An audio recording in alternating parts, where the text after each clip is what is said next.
Hi friends, welcome to my channel. ನಾವು ಬಂದುಬಿಟ್ಟು ಊರಿಗೆ ಹೋಗ್ತಾ ಇದ್ದೀವಿ. ಅಂದರೆ ಇದು ಹಬ್ಬದ ಹಿಂದಿನ ದಿನದಲ್ಲಾಗು ಆಂಧ್ರಾಗೆ ಹೋಗ್ತಾ ಇದ್ದೀವಿ. ಹೋಗೋ ಬೈಪಾಸಲ್ಲಿ ಟೀ ಕುಡಿಯೋಣ ಅಂತೇಳಿ ನಿಲ್ಲಿಸಿದ್ವಿ ಗಾಡಿನ. ಅದರದ್ದೊಂದು ಕ್ಲಿಪ್ಪಿಂಗ್ ತೊಗೊಂಡೆ.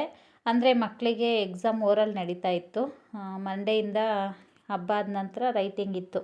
ಹಾಗಾಗಿ ಅವತ್ತು ವೆಡ್ನಸ್ಡೇನು ಎಕ್ಸಾಮ್ ಇದ್ದಿದ್ದರಿಂದ ಓರಲ್ ಮುಗಿಸ್ಕೊಂಡು ಮಕ್ಕಳು ಬಂದ ಮೇಲೆ ನಾವು ಹೊರಟಿದ್ದು.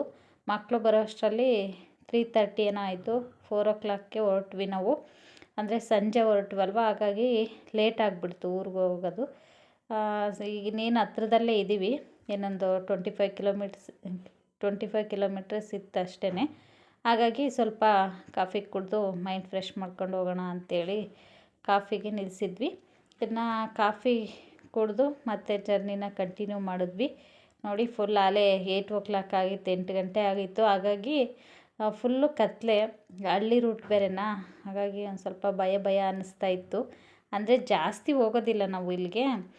ಸ್ವಲ್ಪ 6 ತಿಂಗಳು 3 ತಿಂಗಳು ಈ ಥರ ಗ್ಯಾಪ್ ಜಾಸ್ತಿ ಇರುತ್ತೆ. ಹಂಗೆ ಪದೇ ಪದೇ ಓಡಾಡೋ ರೋಡ್ ಆದರೆ ಅಷ್ಟು ಭಯ ಅನಿಸಲ್ಲ. ಹಾಗಾಗಿ ನೋಡಿ ಎಷ್ಟು ಕತ್ತಲೆ ಇದೆ, ಯಾವ ಕಡೆನೂ ಮನೆ ಕಾಣಿಸ್ತಾ ಇಲ್ಲ. ಸ್ವಲ್ಪ ಭಯ ಅನ್ನಿಸ್ತಿತ್ತು. ಹಾಗಾಗಿ ಸಾಂಗ್ ಹಾಕ್ಕೊಂಡು ಮಕ್ಳ ಜೊತೆ ಅದು ಇದು ಮಾತಾಡಿಕೊಂಡು ಬೇಗ ಊರಿಗೆ ಹೋಗಿ ತಲುಪಿದ್ವಿ. ನಾವು ಹೋಗೋ ಅಷ್ಟರಲ್ಲಿ 8:15 ಏನೋ ಆಗಿತ್ತು. ಅಂದರೆ 8:15ಕ್ಕೆ ಮನೆಗೆ ಹೋದ್ವಿ.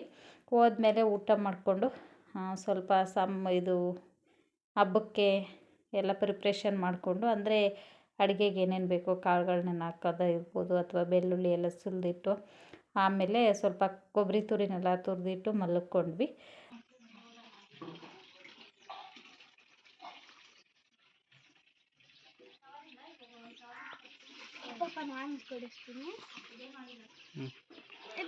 ಅಣ್ಣ ಕೊಡಿಸ್ತಾರ, ನೀನು ಕೈ ಹಿಡ್ಕೊ.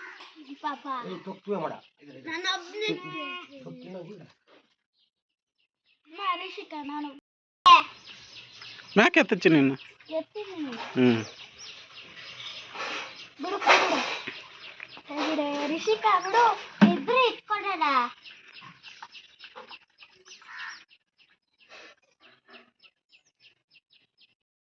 ಇದು ಬಂದುಬಿಟ್ಟು ನೆಕ್ಸ್ಟ್ ಡೇ ಲಾಗು. ಅಂತಂದರೆ ಮೇಕೆ ಮರಿ ಇತ್ತು ಚಿಕ್ಕದು. ನನ್ನ ಮಗಳಿಗಂತೂ ತುಂಬ ಅಂದರೆ ತುಂಬಾ ಇಷ್ಟ ಮೇಕೆ. ಯಾವಾಗಾದರೂ ಹಳ್ಳಿ ಸೈಡ್ ಯಾವಾಗ ಹೋದ್ರೂ ನೋಡಿದ ತಕ್ಷಣ ಪಪ್ಪ ನನಗೊಂದು ಕೊಡಿಸು ಅಂತ ಇರೋಳು. ಅದೇಗ ಅವ್ರ ತಾತ ಒಂದು ಹಿಡ್ಕೊಬಂದಿರೋದಕ್ಕೆ ಮನೇಲಿರೋದಕ್ಕೆ ಫುಲ್ ಖುಷಿ ಅವಳಿಗಂತೂ. ಬರೋ ತನಕ ಹಾಲು ಕುಡಿಸಿ ಚೆನ್ನಾಗಿ ಇದು ಮಾಡಿದ್ಲು. ಮಕ್ಳಿಗೊಂಥರ ಖುಷಿ. ನಾಯಿ, ಬೆಕ್ಕು, ಈ ಥರ ಮೇಕೆ, ಹಸು ಎಲ್ಲ ಕಂಡ್ರೆ ಏನೋ ಒಂಥರ ಫುಲ್ ಖುಷಿ ಪಡ್ತಾರೆ.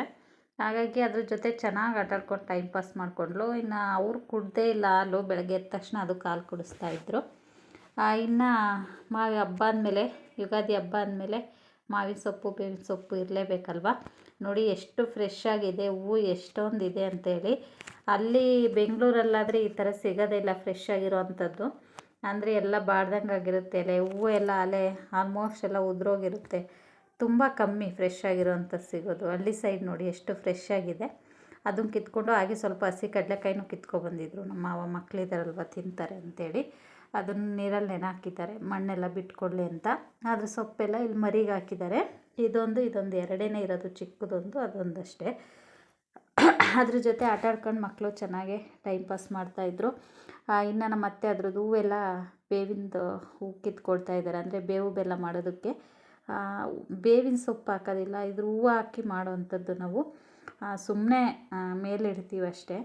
ಬಟ್ ಹೂವು ಮತ್ತು ಕಡಲೆ ಬೆಲ್ಲ ಹಾಕಿ ನಾವು ಬೇವು ಬೆಲ್ಲನ ಮಾಡ್ತೀವಿ. ಹಾಗಾಗಿ ಅದ್ರದ್ದು ಹೂವು ಎಲ್ಲ ಬಿಡಿಸ್ಕೊಳ್ತಾ ಇದ್ದಾರೆ. ಅಂದರೆ ನಾನು ನೆಕ್ಸ್ಟ್ ಡೇ ಅಂದರೆ ವೆಡ್ನಸ್ಡೇ ಬಂದು ಸ್ವಲ್ಪ ಎಲ್ಲ ಜೋಡಿಸ್ಕೊಂಡು ಮಲಗಿದ್ವಿ ಅಂತ ಹೇಳಿದ್ನಲ್ಲ, ಮತ್ತು ವಿಡಿಯೋ ಕಂಟಿನ್ಯೂ ಮಾಡಲಿಲ್ಲ. ಇದು ನೆಕ್ಸ್ಟ್ ಮಾರ್ನಿಂಗು ಹಬ್ಬದ ದಿನದ ಲಾಗು, ಯುಗಾದಿ ಹಬ್ಬದ ದಿನದ್ದು. ಇನ್ನು ಕಾಫಿ ಎಲ್ಲ ಕುಡ್ದಿದ್ದಾಯಿತು. ಅಂದರೆ ಬೆಳಗ್ಗೆನೇ ಎದ್ದಿದ್ದೆ ನಾನು ಸ್ವಲ್ಪ ಬೇಗನೆ.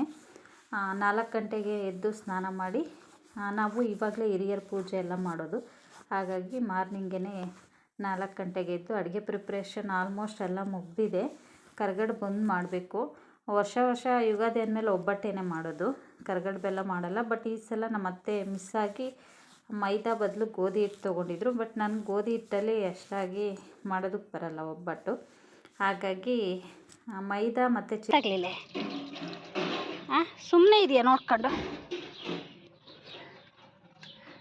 ಅಮುಲು ಅಮ್ಮು ಮಮ್ಮು ಮಮ್ಮು ಮಮ್ಮು ಎಲ್ಲಿ ಬಾರಿಲಿ. ಇನ್ನು ಎಲ್ಲ ಸ್ನಾನ ಎಲ್ಲ ಆಯಿತು, ಪೂಜೆ ಎಲ್ಲ ಮುಗಿಸಿದ್ವಿ ಕಂಪ್ಲೀಟಾಗಿ. ಪೂಜೆ ಮಾಡ್ತಾ ಇದ್ದಾರೆ, ಇನ್ನೂ ಮುಗಿಸಿರ್ಲಿಲ್ಲ. ಅಷ್ಟರಲ್ಲಿ ನನ್ನ ಮಗ ಹೊಟ್ಟೆ ತಡೆಯೋದಿಲ್ಲ ಅಲ್ವಾ, ಹಾಗಾಗಿ ಸ್ವಲ್ಪ ಹಪ್ಪಳ ಸಂಡಿಗೆ ಆ ಥರದ್ದು ತಗೊಂಡು ತಿಂತಾಯಿದ್ರು. ಇನ್ನು ಪೂಜೆ ಎಲ್ಲ ಮುಗಿಸಿದ್ವಿ. ಇನ್ನು ಹಬ್ಬದ ಅಡುಗೆಗಳು ಅಂದರೆ ಇಲ್ಲಿ ನಾನು ವರ್ಷ ಬೆಂಗಳೂರಲ್ಲೇ ಮಾಡ್ತಾಯಿದ್ವಿ. ಈ ಸರಿ ಇಲ್ಲಿಗೆ ಬಂದಿರೋದು, ಅಂದರೆ ಅತ್ತೆ ಮಾವನು ಅಲ್ಲಿಗೆ ಬರೋರು. ಈ ಸಲ ಇಲ್ಲೇ ಊರಲ್ಲೇ ಮಾಡೋಣ ಅಂತ ಬಂದ್ವಿ. ಅಂದರೆ ಬೆಂಗಳೂರಲ್ಲಿ ಅಲ್ಲಾದರೆ ಇನ್ನೂ ಜಾಸ್ತಿನೇ ಐಟಮ್ಸ್ ಮಾಡ್ತೀನಿ, ಈ ಸರಿ ಇನ್ನೂ ಕಡಿಮೆ ಮಾಡಿದ್ದೀನಿ. ಅಂದರೆ ಸ್ವಲ್ಪ ಇತ್ತೀಚೆಗೆ ಹೆಲ್ತ್ ಇಶ್ಯೂಸ್ ಇದಾಗಿತ್ತಲ್ವ, ಹಾಗಾಗಿ ಅದು ಅಲ್ಲದೆ ಇಲ್ಲಿ ಕೆಳಗಡೆ ಗ್ಯಾಸ್ ಇಟ್ಕೊಂಡಿದ್ದಾರೆ ನಮ್ಮ ಅತ್ತೆ. ಹಾಗಾಗಿ ಪದೇ ಪ್ರತಿಯೊಂದಕ್ಕೂ ಹೇಳ್ಬೇಕು, ಕುತ್ಕೋಬೇಕು. ಇಲ್ಲಾಂದರೆ ನನಗೆ ಯಾವ್ಯಾವ ವಸ್ತು ಎಲ್ಲೆಲ್ಲಿ ಇಟ್ಟಿದ್ದೀನಿ ಅಂತ ಗೊತ್ತಿರುತ್ತಾ, ಬೇಗ ತೊಗೊಂಡು ಮಾಡಿಬಿಡ್ತೀನಿ. ಇಲ್ಲಿ ಪ್ರತಿಯೊಂದನ್ನು ನಮ್ಮ ಅತ್ತೆನ ಕೇಳಬೇಕಮ್ಮ ಅದೆಲ್ಲಿದೆ ಇದೆಲ್ಲಿದೆ ಅಂತ. ಅವ್ರು ಕೊಟ್ಟಾಗ ತೊಗೊಂಡು ಮಾಡೋದಕ್ಕೆ ಲೇಟ್ ಆಗಿಬಿಡುತ್ತೆ. ಹಾಗಾಗಿ ಎಷ್ಟಾಗುತ್ತೋ ಇಷ್ಟು ರೆಸಿಪಿಗಳನ್ನ ಮಾಡಿದ್ದೀನಿ ಅಷ್ಟೇ. ಬೇರೆ ಟೈಮಲ್ಲಾದರೆ ಇನ್ನೂ ಜಾಸ್ತಿನೇ ಮಾಡ್ತೀನಿ. ಅಂದರೆ ವರ್ಷಕ್ಕೆ ಹೋಲಿಸ್ಕೊಂಡ್ರೆ ಈ ವರ್ಷ ಸ್ವಲ್ಪ ಕಡಿಮೆ ಮಾಡಿದ್ದೀನಿ ಅಂತಲೇ ಹೇಳ್ಬೋದು. ಜಾಸ್ತಿ ಐಟಮ್ಸ್ ಎಲ್ಲ ಜಾಸ್ತಿ ಮಾಡ್ತಾಯಿದ್ದೆ. ಬೋಂಡ ಅಥವಾ ಮಾವಿನಕಾಯಿ ಚಿತ್ರಾನ್ನ ಅಂತೂ ಕಂಪಲ್ಸರಿ ಇರ್ತಾಯಿತ್ತು, ಈ ಸರಿ ಇಲ್ಲ. ಹಾಗಾಗಿ ಸತಿಗಿಂತ ಈ ಸರಿ ಸ್ವಲ್ಪ ಸೈಡ್ಸ್ ಎಲ್ಲ ಸ್ವಲ್ಪ ಕಡಿಮೆ ಇತ್ತು ಅಂತಲೇ ಹೇಳ್ಬೋದು. ಇನ್ನು ಪೂಜೆ ಎಲ್ಲ ಮುಗಿಸಿ, ಊಟ ಎಲ್ಲ ಮುಗಿಸಿ, ನಮ್ಮ ರಿಲೇಷನ್ನವ್ರು ಇದ್ದಾರೆ ಇಲ್ಲಿ ಒಂದು 3 ಮನೆಯವರು, ಅವ್ರ ಮನೆ ಹತ್ರ ಎಲ್ಲ ಹೋಗಿ ಮಾತಾಡ್ಕೊಂಡು ಬಂದ್ವಿ. ಬಂದಮೇಲೆ ನಮ್ಮ ಅತ್ತೆ ಹೂವು ಎಲ್ಲ ಬಿಟ್ಟಿತ್ತಲ್ಲ ಗಿಡ, ಕನಕಾಂಬರ ಹೂವು ಚೆನ್ನಾಗಿತ್ತು.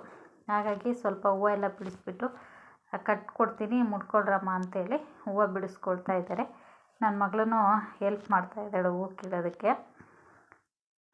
ನೋಡಿ ಎಷ್ಟು ಚೆನ್ನಾಗಿದೆ ಹೂವು, ಎಷ್ಟು ಫ್ರೆಶ್ ಆಗಿರುತ್ತೆ. ಇಲ್ಲೇ ನಾವು ಬೆಳೆದಿರೋಂಥ ಗಿಡದಲ್ಲೇ ತರಕಾರಿ ಇರ್ಬೋದು ಅಥವಾ ಹೂವು ಇರ್ಬೋದು, ನೋಡಿದಾಗ ಎಷ್ಟು ಖುಷಿ ಅನಿಸುತ್ತೆ ಅಂದರೆ. ಹೂವು ಅಷ್ಟೇ ಎಷ್ಟು ಫ್ರೆಶ್ ಆಗಿತ್ತು, ಕಟ್ಟಿದಾಗಂತೂ ಎಷ್ಟು ಚೆನ್ನಾಗಿ ಕಾಣಿಸ್ತಾ ಇತ್ತು. ಸಂಜೆ ದೇವಸ್ಥಾನಕ್ಕೆ ಹೋಗ್ಬೇಕಾದ್ರೆ ಮುಡ್ಕೊಂಡು ಹೋಗಿದ್ದೆ ನಾನು. ನನ್ನ ಮಗಳಿಗೂ ಸ್ವಲ್ಪ ಮುಡಿಸಿದ್ದೆ. ಇನ್ನೂ ಹೂವು ಎಲ್ಲ ಕಟ್ಟಿ ರೆಡಿ ಮಾಡ್ಕೊಂಡಿದ್ದಾಯಿತು. ಮತ್ತು ಇನ್ನು ಹೂವು ಎಲ್ಲ ಕಟ್ಟಿಟ್ಮೇಲೆ ಸ್ವಲ್ಪ ಹುಣಸೆಹಣ್ಣನ್ನು ನಮ್ಮ ಮಾವ ತಗೊಬಂದರು. ಹಂಗಾಗಿ ಅದ್ರದ್ದು ಹುಣಸೆಹಣ್ಣು ಸಿಪ್ಪೆ ಎಲ್ಲ ನಮ್ಮ ಅತ್ತೆ ತೆಗಿತಾ ಕೂತಿದ್ರ. ಹಾಗಾಗಿ ನಾವು ಸ್ವಲ್ಪ ತೆಗಿಯೋಣ ಅಂತೇಳಿ ನಾನು ನನ್ನ ಮಕ್ಕಳು ಎಲ್ಲ ಜೊತೆ ಕೂತಿದ್ದೀವಿ.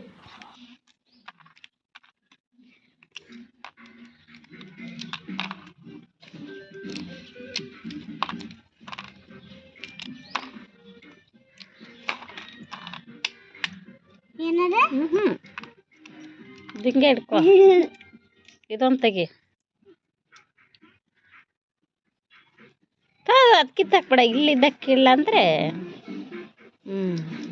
ಹಂಗ ಹಿಂಗೆ ಹಿಡ್ಕೊಂಡು ಹಿಂಗೆ ತಿನ್ಬೇಕು. ಹಿಂಗೆ ಏನು ಚೆನ್ನಾಗಿತ್ತು, ತಿನ್ನು.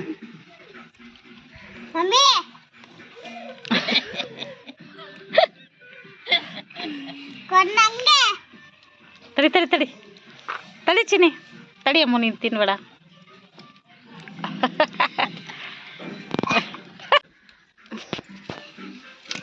ತಿನ್ನಮ್ಮ.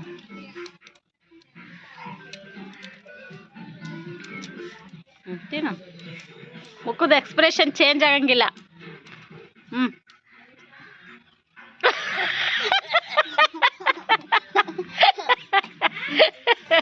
ಆಗ ತಿಂತೀನಿ ಅಂತ ಬಿಸಾಕೆ ಬಿಟ್ಟಲೆ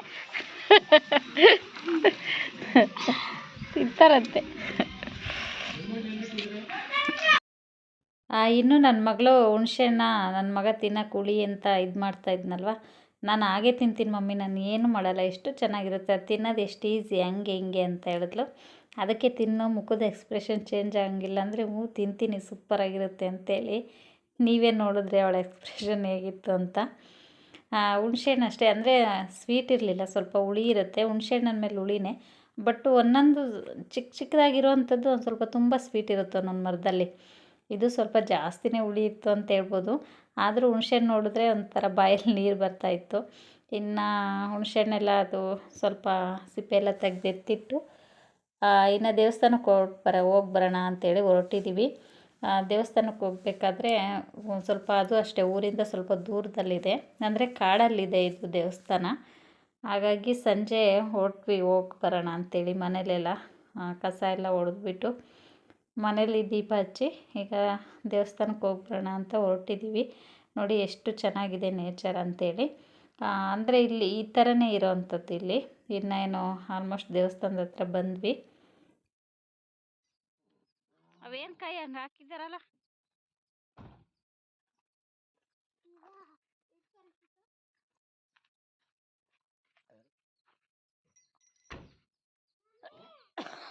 ಏ ಬಾಮ